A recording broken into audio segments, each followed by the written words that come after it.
It happens without warning. You're miles from home, and a faint, sweet, burning smell fills the cabin. The engine revs, but the car goes nowhere. You are stranded. Hours later, a mechanic delivers the verdict over a crackling phone line. Catastrophic transmission failure. The cost to fix it? $4, $5, maybe $6,000. Your mind races. How? The car was driving perfectly yesterday. You followed the maintenance schedule. You never abused it, but you did. You and millions of other drivers have been making a single, devastating mistake. An error so subtle, so silent, it leaves no trace until it's too late. It's not about aggressive driving. It's not about skipping an oil change. It's a fundamental misunderstanding of the physics at work inside one of your car's most complex components. What if I told you that at a normal operating temperature of 175 degrees Fahrenheit, your transmission is designed to last 100,000 miles, but at 212 degrees, the boiling point of water, its lifespan is slashed to just 25,000 miles. And at 235 degrees, a temperature your transmission can easily reach in summer traffic, that lifespan plummets to a mere 12,000 miles. This is the exponential curve of destruction, and it is the single biggest secret in the automotive world. Stay with me, and I will show you the forensic evidence of this silent killer, expose how manufacturers have knowingly designed for this failure, and give you the knowledge to stop it, potentially saving you thousands of dollars. What you're about to witness is a deep dive into the heart of the machine, an investigation into the enemy that lives within every automatic transmission: heat. But this isn't a simple story of things getting too hot. This is a story of chemistry, corporate negligence, and the quiet conspiracy of inadequate cooling. Over the next 15 minutes, we will dismantle this problem piece by piece. First, we'll explore the terrifying science of thermal degradation, how a few degrees can mean the difference between a lifetime of service and a ticking time bomb. Second, we'll uncover the historical and financial decisions made by auto giants that prioritized cost-cutting over durability, leading to billions in lawsuits and leaving drivers stranded. And finally, I will arm you with a clear, actionable battle plan to identify the warning signs, diagnose your vehicle's risk level, and protect your investment. This is not a list of generic tips. This is a masterclass in automotive preservation, grounded in engineering principles and hard-won industry knowledge. What you learn today will change the way you drive forever.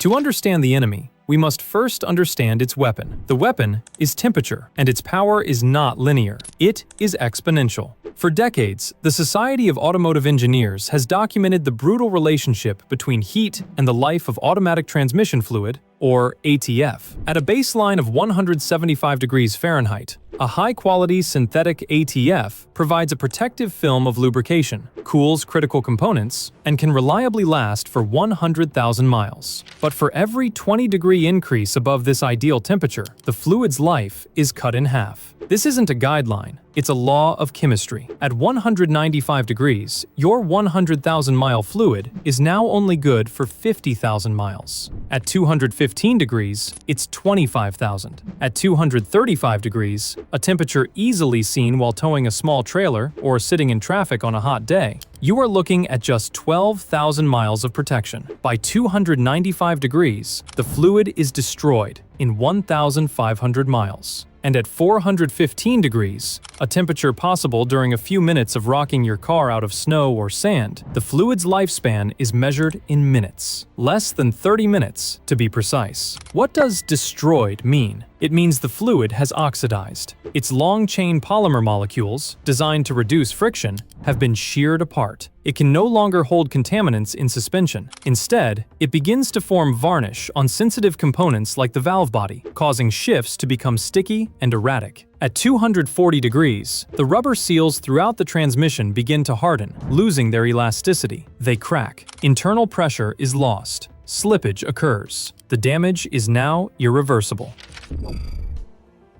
So where does this apocalyptic heat come from? It's generated in three primary locations. The first, and most significant, is the torque converter. When your car is stopped in gear, the engine is trying to turn the transmission, but the brakes are preventing it. Inside the torque converter, an impeller is spinning through fluid, trying to turn a turbine. This shearing of fluid generates immense friction, and therefore, immense heat. It's the equivalent of rubbing your hands together, but on a massive, hydraulic scale. Second, the clutch packs. An automatic transmission is a series of clutches that engage and disengage to change gears. Every shift, no matter how smooth, involves a moment of controlled slippage. This friction, multiplied by thousands of shifts, generates a steady, cumulative thermal load. Third, the planetary gear sets. These intricate, constantly meshing gears are the heart of the transmission's mechanical advantage, and like any gear set, their operation creates friction and heat. This heat is transferred through a process called thermal transference. The ATF absorbs the heat via conduction from the metal parts. It then moves the heat away via convection as it circulates. Finally, the heat is supposed to be released into the atmosphere via radiation from a cooler, but this is where the system fails. Modern radiators, made of aluminum, are barely adequate for cooling the engine, let alone the transmission. They are a compromise, and when the fluid itself is degraded, it loses its ability to carry heat effectively, creating a death spiral. The hotter it gets, the less it can cool, and so the hotter it gets. This catastrophic failure mode is not a secret to the manufacturers. In fact, they have engineered their vehicles right to the edge of it, and often over the edge. The most infamous example is Ford's DPS-6 power shift transmission. Between 2012 and 2016, Ford sold nearly 2 million Focus and Fiesta models with this transmission. Internally, Ford knew the transmission was prone to overheating, causing shuddering, hesitation, and outright failure. An internal report projected that the total cost for this single component could reach $3 billion.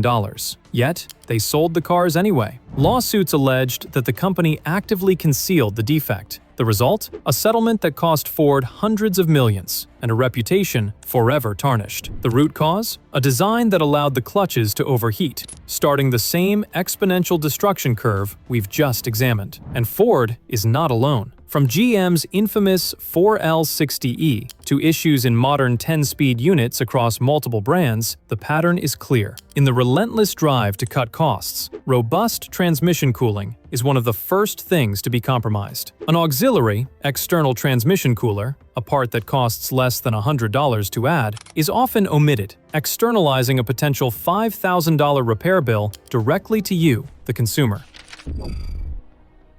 While manufacturers set the stage for failure, it's our own habits that often pull the trigger. These are the 5 primary heat accelerators. 1. Neglected fluid service. This is the most common mistake. Thinking transmission fluid is a lifetime fluid is a myth perpetuated by marketing departments. As we've seen, its life is entirely dependent on temperature. An annual fluid and filter change is cheap insurance. 2. Aggressive driving. Every hard acceleration, every jackrabbit start, forces the torque converter and clutch packs to endure massive friction, spiking the fluid temperature. 3. Improper shifting. Shifting from reverse to drive while the car is still rolling is mechanical violence. It forces the transmission's internal components to absorb incredible shock loads, generating a massive, instantaneous heat spike. 4. Idling in drive. Sitting at a long traffic light with your foot on the brake turns your torque converter into a very effective and very destructive water heater.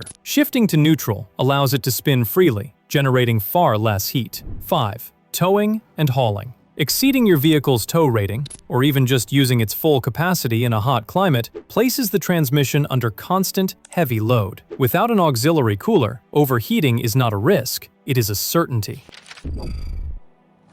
Now for the battle plan. How do you fight an invisible enemy? You make it visible. First, know your temperature. If your vehicle has a transmission temperature gauge, watch it like a hawk. If it doesn't, consider installing an aftermarket one. It is the single most important vital sign for your transmission's health. Anything consistently above 200 degrees requires action. Second, recognize the warning signs. A burning smell, fluid that looks dark brown or black, delayed or harsh shifting, or RPMs flaring between gears are all cries for help. They indicate the fluid is already compromised and damage has begun. Third, install an auxiliary cooler. This is the single best hardware upgrade you can make. A simple, air-cooled heat exchanger, mounted in front of the radiator, can reduce operating temperatures by 20 to 50 degrees, effectively quadrupling the life of your transmission fluid. Fourth, service it correctly. A simple drain and fill is not enough. The filter must be changed to remove the metallic particles and clutch material that turn your fluid into liquid sandpaper. For most vehicles, this should be done every 30,000 miles. Or annually if you fall into any of these severe use categories. And finally, drive with mechanical sympathy. Avoid hard launches. Shift to neutral during long stops. Allow the vehicle to come to a complete stop before changing from drive to reverse. These simple habits dramatically reduce the thermal load on your transmission. Heat is the silent killer, but knowledge is the shield. You now have a deeper understanding of your automatic transmission than 99% of the drivers on the road. Use it. Check your fluid. Pay attention to your temperature gauge. And if you know someone who tows, commutes in heavy traffic, or simply wants their car to last, share this video with them. You could be saving them from a multi-$1,000 repair bill. What are your transmission horror stories? Have you been a victim of the silent killer? Share your experience in the comments below. Your story could help someone else avoid the same fate. For more deep dives into the engineering, history, and secrets of the automotive world, subscribe and hit the bell, because the more you know, the less you'll pay.